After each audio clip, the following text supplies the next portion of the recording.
Hello and good morning students. आज class 8 में आपको चैप्टर मेटल्स और नॉन मेटल्स में जो जिस टॉपिक पे हम लोग डिस्कस करेंगे वो है आपका रिएक्टिविटी सीरीज ऑफ मेटल। देखिए ये बहुत ही इंपॉर्टेंट टॉपिक है, इसको केयरफुली सुनिएगा ध्यानपूर्वक। तो देखिए रिएक्टिविटी सीरीज ऑफ मेटल्स क्या है। The arrangement of metals in a vertical column in order of their decreasing reactivity downwards is called the activity series or reactivity series of metals। कहने का मतलब है कि metals को जो अरेंज किया गया है वर्टिकल कॉलम में ऊपर से नीचे आपको डिक्रीजिंग ऑर्डर ऑफ रिएक्टिविटी में, तो इसी को हम लोग कहते हैं जो अरेंजमेंट है मेटल्स का जो वर्टिकल कॉलम में ऊपर से नीचे की तरफ डिक्रीजिंग ऑर्डर ऑफ रिएक्टिविटी में, तो इसको एक्टिविटी सीरीज या रिएक्टिविटी सीरीज ऑफ मेटल्स कहते हैं। यहाँ पे देखिए आपका रिएक्टिविटी सीरीज है, कुछ कॉमन मेटल्स का यहाँ दिया हुआ है। ऐसे देखिए पोटेशियम के, इसका सिंबल लिखा हुआ है, पोटेशियम का के हो गया, बेरियम Ba, सोडियम Na। उसके बाद देखिए एक कैल्शियम लिखा हुआ है, कैल्शियम का Ca हो गया, magnesium Mg, aluminium Al, zinc Zn, iron Fe, nickel Ni, tin Sn, lead Pb, और उसके बाद hydrogen H, copper Cu, mercury Hg, silver Ag, platinum Pt और गोल्ड Au। तो यहाँ देखिए आपका ये जो यहाँ लिखा हुआ मेटल्स मोर रिएक्टिव देन हाइड्रोजन, हाइड्रोजन से इधर जो भी ऊपर है मेटल्स वो हाइड्रोजन से ज़्यादा रिएक्टिव है। जो जितना ऊपर है आपको मेटल्स वो उतना ही ज़्यादा रिएक्टिव है। एक यहाँ पे छूट गया है, आप उसको लिख भी सकते हैं, लिथियम है, पोटेशियम से भी ऊपर आप लिथियम लिख सकते हैं, लिथियम लिख सकते हैं। लिथियम का आपका हो जाता है सिंबल Li। तो इस तरह से देखिए आपका डिक्रीजिंग ऑर्डर में रिएक्टिविटी जो है मेटल्स का अरेंज किया गया है। और हाइड्रोजन से नीचे जो मेटल्स हैं जैसे कॉपर, मरकरी, सिल्वर, प्लेटिनम और गोल्ड, वो आपको हाइड्रोजन से कम रिएक्टिव है। यहाँ पे कुछ इंपॉर्टेंट पॉइंट्स है, उसको नोट कीजिएगा। जैसे कि gold and platinum are least reactive. Gold और प्लेटिनम जो होता है बहुत ही लीस्ट रिएक्टिव होता है, उसकी रिएक्टिविटी बहुत लेस होती है। Hence they are found in nature in the free state, इसीलिए ये फ्री स्टेट में पाया जा सकता है, यानी ये कंपाउंड के फॉर्म में एक्सिस्ट नहीं करेगा और ऐसे नेचर में ये फ्रीली एक्सिस्ट करता है।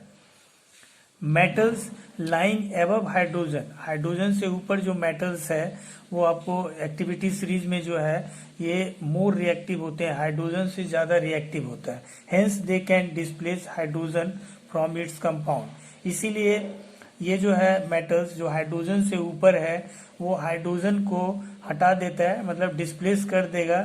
जब ये वाटर और एसिड के साथ जब ये मेटल्स जो है हाइड्रोजन से ऊपर जब रिएक्ट करते हैं तो एसिड और वाटर में से हाइड्रोजन को डिस्प्लेस कर देता है और इस तरह से उसमें रिएक्शन होगा और हाइड्रोजन गैस जो है प्रोड्यूस होगा।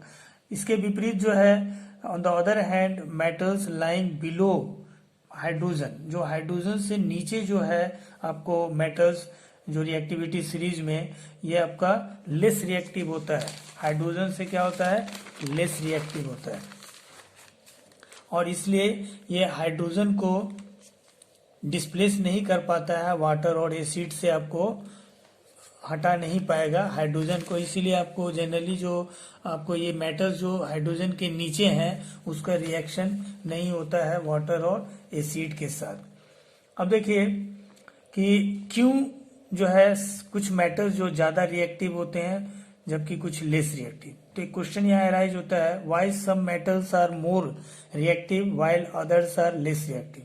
तो देखिए इसका आंसर जो होगा, जो मेटल्स आर एलिमेंट्स, मेटल्स क्या है आपको एलिमेंट्स हैं विच can lose electrons and form positive ions. तो मेटल्स जो है एलिमेंट्स हैं, एलिमेंट्स के कैटेगरी में आता है। तो जो कि एलिमेंट्स में आपको मेटल्स, नॉन मेटल्स और मेटलॉइड्स हैं।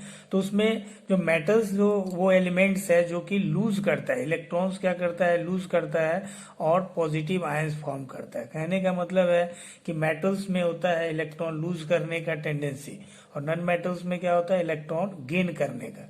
तो जो मेटल्स जितना आसानी से इलेक्ट्रॉन लूज कर देता है वो उतना ही ज्यादा रिएक्टिव होता है। लिखा भी गया है कि the more easily a metal can lose electron, जो मेटल जितना इजीली इलेक्ट्रॉन लूज करता है वो उतना ही ज्यादा रिएक्टिव होता है। कहने का मतलब कि हाइड्रोजन से ऊपर जो भी आपको मेटल्स हैं जैसे जैसे ऊपर जाएंगे तो इलेक्ट्रॉन जो है लूज करने का टेंडेंसी जो है आपका बढ़ता है।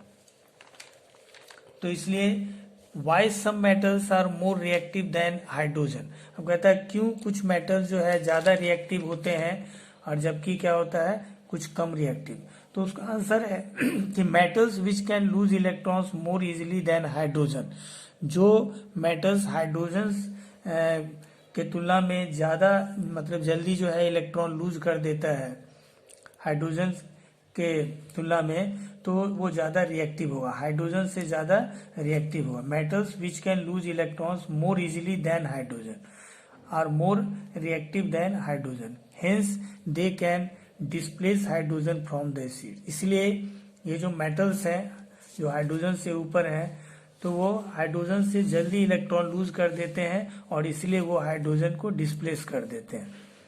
Metals which can lose electron less readily than hydrogen, और जो मेटल्स हाइड्रोजन के तुलना में आपको इलेक्ट्रॉन बहुत लेस रीडली लूज करता है तो उसका रिएक्टिविटी हाइड्रोजन से कम होगा, इसीलिए ये आपको डिस्प्लेस नहीं कर पाता है हाइड्रोजन को एसिड से, हाइड्रोजन फ्रॉम एसिड्स। तो यहाँ पे आपको रिएक्टिविटी सीरीज में समझ में आ गया होगा कि हाइड्रोजन से ऊपर जो है जैसे जैसे ऊपर जाएगा उसका रिएक्टिविटी जो है आपको बढ़ते जाता है। तो जो जितना जल्दी इलेक्ट्रॉन लूज करेगा उतना ही ज्यादा रिएक्टिव होगा। अब एक चीज नोट करने का इसमें आपको है कि हाइड्रोजन को, जबकि हम लोग जानते हैं कि हाइड्रोजन जो है नॉन मेटल्स है, तो फिर इसको रिएक्टिविटी सीरीज में क्यों रखा गया है।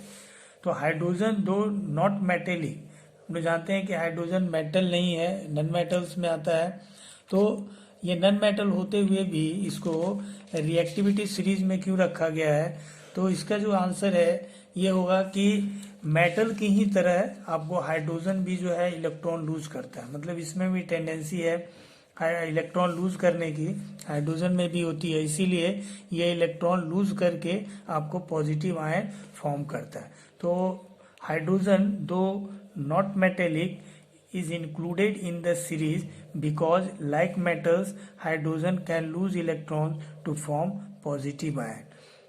मेटल्स की तरह हाइड्रोजन भी इलेक्ट्रॉन लूज करता है, इसीलिए इसको रिएक्टिविटी सीरीज में रखा गया है। नेक्स्ट टॉपिक में हम लोग मेटल्स का रिएक्शन, मेटल्स और नॉन मेटल्स का रिएक्शन एसिड के साथ किस तरह से होता है इसके बारे में हम लोग डिस्कस करेंगे। आज के लिए इतना ही। Till then, goodbye. Take care.